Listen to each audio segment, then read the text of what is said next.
Hal ini patut kami apresiasi dan keberanian serta ketegasan pemerintah, terutama Menteri ATR BPN untuk membatalkan 50 sertifikat di 50 bidang tanah di Tangerang. Kami berikan support.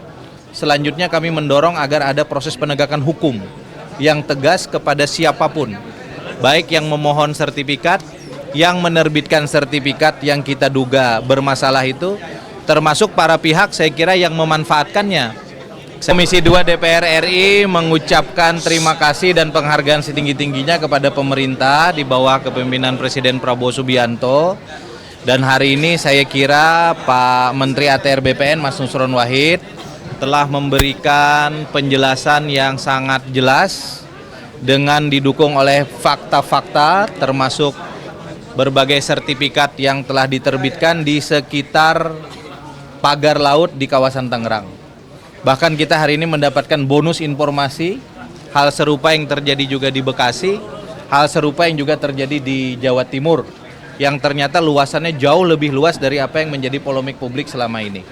Bagi Komisi 2 DPR RI yang menjalankan tugas konstitusional pengawasan, hal ini patut kami apresiasi dan keberanian serta ketegasan pemerintah, terutama Menteri ATR BPN untuk membatalkan 50 sertifikat di 50 bidang tanah di Tangerang.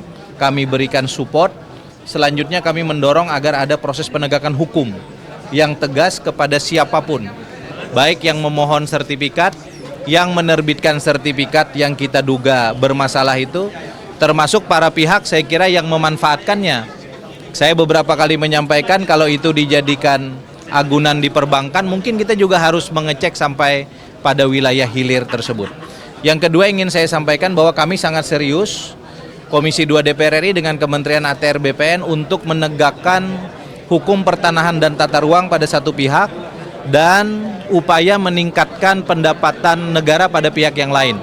Tadi Mas Menteri memaparkan ada lebih kurang 2,5 juta hektar lahan sawit yang sudah memiliki izin usaha perkebunan, sebagian diantaranya belum memiliki hak guna usaha. Kita tahu bahwa kalau tidak memiliki HGU, maka kemudian kewajiban-kewajiban pajak dan seterusnya belum bisa kita terapkan. Hal ini kami tadi sepakat bahwa perusahaan-perusahaan yang telah memohonkan paling lambat tanggal 3 Desember 2025 akan diterbitkan HGU-nya. Dan bagi perusahaan-perusahaan yang sampai dengan detik ini telah memiliki IUP namun tidak mengajukan HGU, saya kira Komisi 2 DPR RI membuka ruang untuk melakukan revisi sejumlah undang-undang agar negara dapat memanfaatkannya dengan lebih maksimal, negara bisa mengelolanya, dan dengan itu kemudian negara diuntungkan. Yang terakhir yang ingin saya sampaikan adalah bahwa komitmen Komisi 2 DPR RI bersama Kementerian ATR BPN untuk menyelesaikan berbagai macam konflik agraria, kasus-kasus mafia tanah, termasuk isu tanah untuk rakyat itu terus kita lakukan.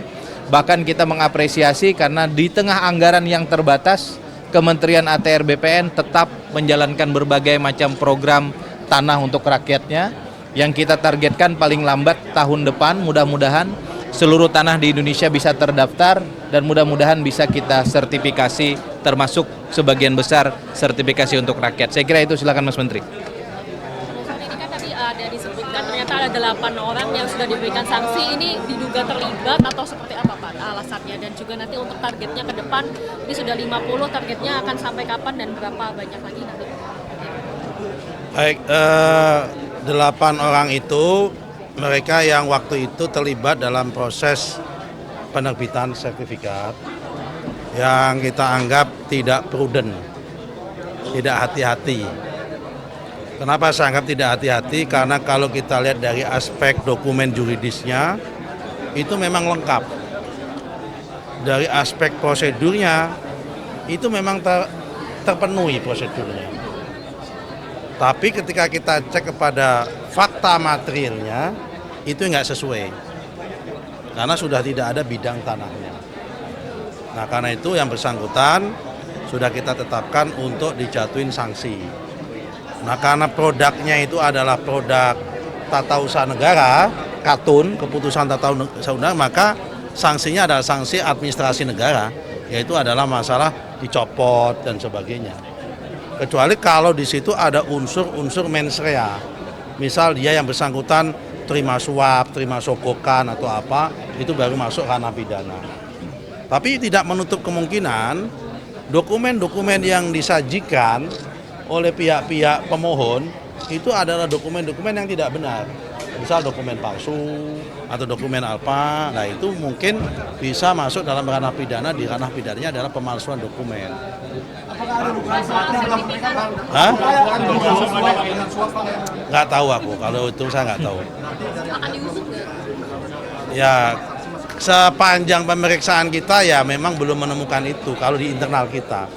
Tapi kalau masalah suap dan tindak pidana yang lain kan sebetulnya itu bukan lagi kewenangan kementerian, itu kewenangan APH kan. Bisa di polisi, bisa di kejaksaan, dan mereka APH hari ini sudah ongoing jalan, sudah berjalan untuk proses sampai ke sana. Apalagi? Pak Nusron, ini di lapangan sejauh apa sih sebetulnya Kepala BPN ini tuh berperan dalam menerbitkan surat tanah? Loh kan tadi udah aku jelaskan. Kita ada Permen 16 tahun 2022 tentang kewenangan full delegation kepada bawah. Sesuai dengan jumlah luasannya tadi kami sampaikan. Kalau itu sifatnya pemberian hak. Tapi juga ada sifatnya konversi hak. Konversi hak itu apa? Dari letter C, dari girik, yang hak-hak lama-lama itu ke dalam SHM hari ini, sertifikat hak milik atau SHGB hari ini. Itu namanya konversi. Kalau konversi, semua malah murni di kewenangan kepala kantor. Nah, karena itu memang kepala kantor dalam konteks luasan tertentu mempunyai full delegasi. Nah, kalau wilayahnya gede baru ke pusat. Tapi aturan main, peraturan, juklak, juknis yang membuat adalah pusat. Kemudian pengawasan yang dibuat oleh pusat kepada bawah gitu loh. Tapi kalau murni kewenangan itu ada di bawah di situ tadi. Termasuk PTSL, menerbitkan SHM, itu malah justru nggak sampai kepala kantor.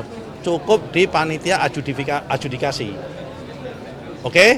Pak, soal ini Pak yang di Subang Pak. Yang di Subang kami belum cek and recheck.